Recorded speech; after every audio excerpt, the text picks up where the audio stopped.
বিশ্বকাপ মঞ্চে যখন ব্রাজিল নামে তখন পুরো ফুটবল বিশ্বের চোখ থাকে তাদের উপর। আর এবারও তার ব্যতিক্রম হলো না। হাইতির বিপক্ষে ৩-০ গোলের দাপুটে জয় তুলে নিয়ে বিশ্বকাপ ২০২৬-এ শক্তিশালী বার্তা দিল সিলেসাওরা। প্রথম মিনিট থেকে তারা বলের নিয়ন্ত্রণ নিজেদের কাছে রাখে এবং একের পর এক আক্রমণ চালাতে থাকে। হাইতির খেলোয়াড়রা চেষ্টা করেছিল রক্ষণভাগ শক্ত করে ব্রাজিলকে আটকাতে, কিন্তু ব্রাজিলের দ্রুতগতির আক্রমণের সামনে তাদের সেই পরিকল্পনা বেশিক্ষণ টিকতে পারেনি। প্রথম কয়েক মিনিটে ব্রাজিল বেশ কয়েকটি বিপজ্জনক সুযোগ তৈরি করে। মিডফিল্ড থেকে দুর্দান্ত পাসিং এবং উইং দিয়ে দ্রুত আক্রমণ দেখে মনে হচ্ছিল গোল শুধু সময়ের অপেক্ষা। গ্যালারিতে উপস্থিত হাজার হাজার দর্শকও প্রতিটি আক্রমণের সঙ্গে উচ্ছ্বাসে ফেটে পড়ছিল। অবশেষে আসে সেই কাঙ্ক্ষিত মুহূর্ত। দুর্দান্ত এক দলীয় আক্রমণ থেকে প্রথম গোল পায় ব্রাজিল, আর এই গোলের পরই ম্যাচের পুরো নিয়ন্ত্রণ নিজেদের হাতে নিয়ে নেয় সিলেসাওরা।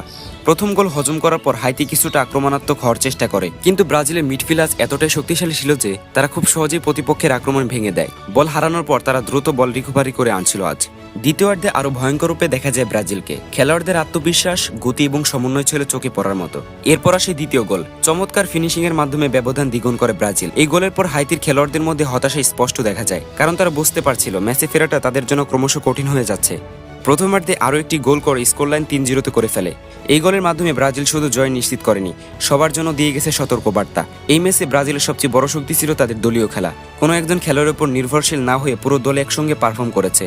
রক্ষণভাগ ছিল দৃঢ়, মিডফিল্ড ছিল সৃজনশীল এবং আক্রমণভাগ ছিল অত্যন্ত কার্যকর। বিশেষ করে ব্রাজিলের তরুণ খেলোয়াড়দের পারফরম্যান্স সমর্থকদের নতুন স্বপ্ন দেখাচ্ছে। যদি এই ছন্দ ধরে রাখা যায় তাহলে এবার বিশ্বকাপ ব্রাজিলের থামানো সহজ হবে না। তবে বিশ্বকাপের পথে এখনো অনেক দৈর্ঘ্য, সামনে আরও কঠিন প্রতিপক্ষ অপেক্ষা করছে। শক্তিশালী ইউরোপীয় দলগুলোর বিপক্ষে নিজেদের প্রমাণ করতে হবে ব্রাজিলকে। কিন্তু হাইতির বিপক্ষে পারফরমেন্স দেখে একটি বিষয় পরিষ্কার, ব্রাজিল শিরোপার জন্য পুরোপুরি প্রস্তুত।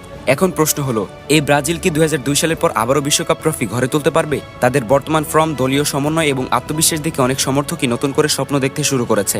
আপনার কি মনে হয়, ব্রাজিল কি আবারও বিশ্বকাপ জিতবে, নাকি অন্য কোনো দল তাদের পথ আটকে দিতে পারে? আপনার মতামত জানাতে ভুলবেন না।